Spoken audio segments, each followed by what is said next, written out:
కలియుగ దైవం శ్రీనివాసుడు ఎక్కడ కొలువైనాడంటే ఏడుకొండలపైన అని. అవి ఎక్కడున్నాయంటే తిరుపతిలో అని ఎవరైనా ఇట్టే సమాధానం చెప్తారు. సర్వాంతర్యామి అయిన ఆ దేవదేవుడు లేని చోటంటూ ఈ విశ్వంలో ఉంటుందా? అయితే శ్రీనివాసుడు కొలువైన తిరుపతిలాగే తెలంగాణలో మరో తిరుపతి కూడా ఉంది. అదెక్కడో కాదు, మహబూబ్నగర్ జిల్లాలో. తెలంగాణ తిరుపతిగా పేరుగాంచి బ్రహ్మోత్సవాలకు ముస్తాబవుతున్న శ్రీ కురుమూర్తి స్వామి క్షేత్రంపై స్పెషల్ స్టోరీ. తెలంగాణలోని అతి పురాతన ఆలయాల్లో ఒకటిగా పేరుగాంచిన దేవస్థానం మహబూబ్నగర్ జిల్లాలోని శ్రీ కురుమూర్తి వెంకటేశ్వర స్వామి దేవస్థానం. తిరుమల వెంకటేశ్వర స్వామి ఆలయానికి కురుమూర్తి ఆలయానికి పోలికలున్నాయి. అమ్మపూర్ గ్రామ సమీపంలో ఏడుకొండల మధ్య లక్ష్మీ సమేతంగా స్వయంభుగా వెలిసిన స్వామివారు పేదల తిరుపతిగా ఇక్కడ మొదలుకుంటున్నారు. పూర్వం కురుమూర్తికి కురుమతి అని పేరు ఉన్నట్లు ఆలయ చరిత్ర ప్రకారం తెలుస్తోంది. శ్రీ వెంకటేశ్వర స్వామివారు ఇక్కడికి రావడానికి కారణాలపై 2 రకాల పురాణ గాథలు ప్రాచుర్యంలో ఉన్నాయి. కుబేరుని అప్పుల బాధ నుంచి తప్పించుకోవడానికి తిరుపతి నుంచి ఇక్కడికి ఉత్తరముఖంగా వస్తున్న సమయంలో సుగంధభరిత నానాఫల వృక్షాలతో కనబడిన గుట్టపై కాసేపు విశ్రమిద్దామనే లక్ష్మీదేవి కోరిక మేరకు స్వామి ఇక్కడ ఆగినట్టు పురాణ గాథ. ఇక్కడ కురు అనగా చేయుట, మతి అనగా తలచుట అని అర్థం. అందుకే ఆ స్వామికి కురుమతి అని పేరు వచ్చింది. కాలక్రమేణా అది కురుమూర్తిగా స్థిరపడిపోయినట్లు పూర్వీకులు చెబుతుంటారు. దాదాపు 900 సంవత్సరాల నుంచి స్వామివారు పూజలు అందుకుంటున్నట్లు చరిత్ర ద్వారా తెలుస్తోంది.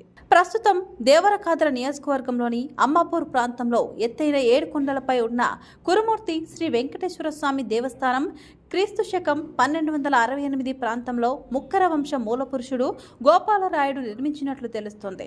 1350లో చంద్రారెడ్డి అభివృద్ధి పరచగా సోమ భూపాలరావు కొండపైకి మెట్లు నిర్మించి ఏటా జాతర నిర్వహించే సాంప్రదాయం అమలులోకి తెచ్చినట్లు స్థానికులు చెబుతారు. 1870లో ఉద్దాల మండపం ఏర్పాటు చేశారు.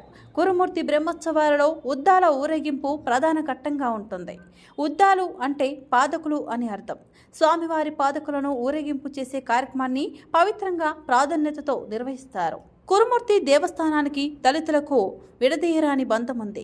స్వామివారి పాదుకలను వడ్డెమాన్లోని ఉద్దాల మండపంలో రాయలసీమ ప్రాంతం నుంచి సేకరించిన నాణ్యమైన ఆవు చర్మంతో పాదుకలను దళితులు తయారు చేస్తారు.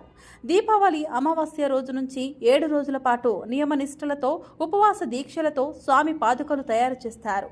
వారి పూజల అనంతరం ఉద్దాలను ఊరేగింపుగా కురుమూర్తి దేవస్థానానికి తీసుకెళ్తారు. ఉద్దాల మండపంలో దళితులే అర్చకులు. ఇది చాలా అరుదైన విషయం. ప్రసిద్ధ పుణ్యక్షేత్రమైన తిరుపతికి కురుమూర్తి అనేక పోలికలున్నాయి. ఇక్కడ కూడా ఆ స్వామి ఏడుకొండలపైనే కొలువు తీరడం విశేషం. ఏడుకొండల్లో దేవతాద్రి అని పిలిచే దేవరగుట్టపైనే కురుమూర్తి వెంకటేశ్వర స్వామి కొలువై విరాజిల్లుతున్నారు. తిరుపతి క్షేత్రంపై మేరు పర్వత పుత్రుడైన అనంతగిరిపై శ్రీనివాసుడు వెలిసి ఉన్నాడని పురాణాలు చెబుతున్నాయి. శ్రీ కురుమూర్తి కొండలు అనంతగిరిలో భాగమేనని, అచ్చట వెలిసిన స్వామివారే ఇచ్చట వెలిసారని స్థల పురాణంలో చెప్పబడినది. ఇక తిరుపతిలో విఘ్నేశ్వరుని విగ్రహం లేదు, కురుమూర్తిలో కూడా లేదు. వెంకటాచలంతో స్వామి నిల్చున్న భంగిమల్లో ఉండగా కురుమూర్తి స్వామి అదే భంగిమల్లో ఉండటం విశేషం. తిరుమలకు మెట్లపై వెళ్ళేటప్పుడు శ్రీ పాద చిహ్నాలు ఉన్నట్లు కురుమూర్తిలో ఇక్కడ ఉన్నాయి. అందుకే పేదల తిరుపతిగా, తెలంగాణ తిరుపతిగా పేరుగాంచిన కురుమూర్తి దేవస్థానంలో ఆ వెంకటేశ్వరుడు పూజలు అందుకుంటున్నాడు. ఇంతటి ప్రాముఖ్యత గల శ్రీ కురుమూర్తి స్వామి బ్రహ్మోత్సవాలు ఈ దీపావళితో ప్రారంభం కానున్నాయి.